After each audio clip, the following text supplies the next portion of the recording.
Just listen to this for a moment. Now, this isn't from some obscure anti-Allied leaflet. No, this is from The Economist, published on December 30th, 1944. Can you believe that? Just as victory in Europe seemed right around the corner, the great Anglo-American alliance was, well, secretly falling apart at the seams.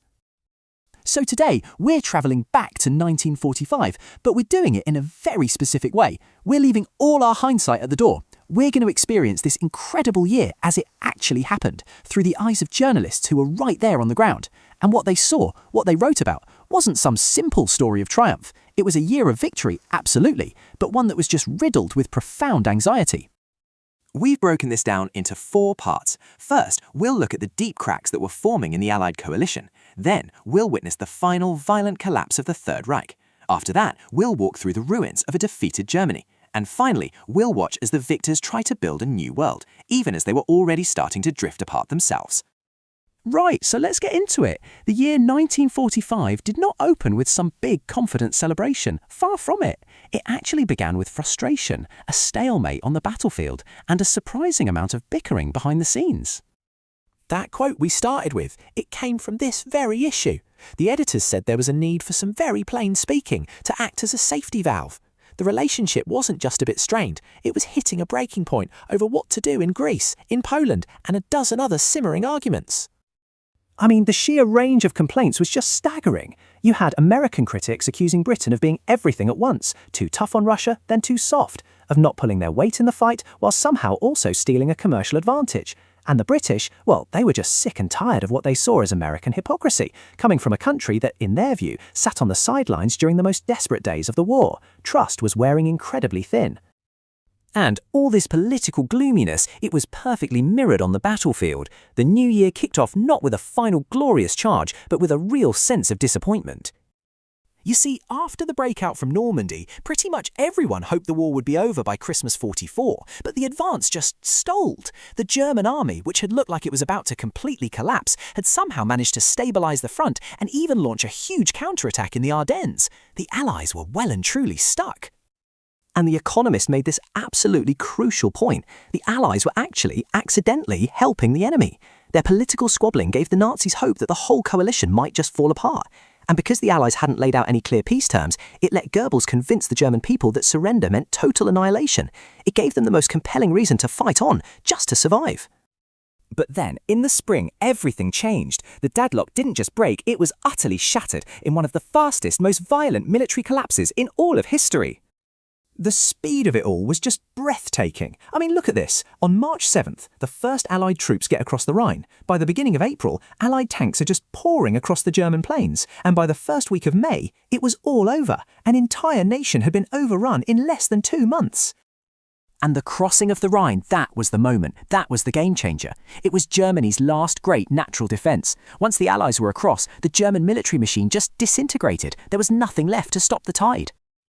As May began, the end of the regime was brutally, horribly clear. Mussolini had been executed by partisans, and Hitler, according to reports out of Hamburg, was dead. And this was no heroic Wagnerian last stand. No, the Nazi leadership just dissolved in a frenzy of score-settling, suicides and desperate attempts to flee. As the magazine put it, it was a gangster's end. Total, squalid and pathetic. So, victory was achieved. The war in Europe was finally over, but that moment of triumph was immediately followed by a chilling, confusing and brand new reality. The fighting had stopped, sure, but what was left in its place? Well, the answer was a void, a human catastrophe on a scale that's almost impossible to wrap your head around. To try and understand this, let's follow a special correspondent for The Economist who travelled into Bavaria in June 1945, just a few weeks after the surrender. He described the journey as being like something out of a dream. This right here is the heart of what he saw. German society hadn't just been defeated, it had effectively ceased to exist. The entire nation had dissolved into millions of isolated individuals, each one just consumed by their own private fears and worries. There was no Germany left, only Germans.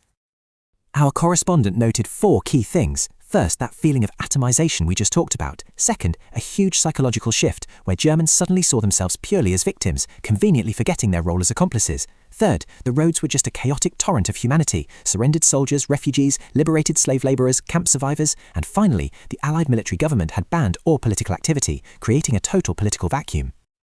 And it was into this vacuum that the victors now had to step, facing the enormous task of building a new world order, all while their own alliance was visibly cracking. So, in July, you have the big three leaders meeting at Potsdam just outside the ruins of Berlin. They were no longer just war leaders, now they were the architects of the peace, and their blueprints for the future couldn't have been more different. This is how The Economist framed the central conflict that was about to define the next 50 years. On one side, America, representing the completely unplanned society. On the other, the Soviet Union, the completely planned. Two fundamentally opposed ideas about how the world should work, now staring each other down over the corpse of Europe.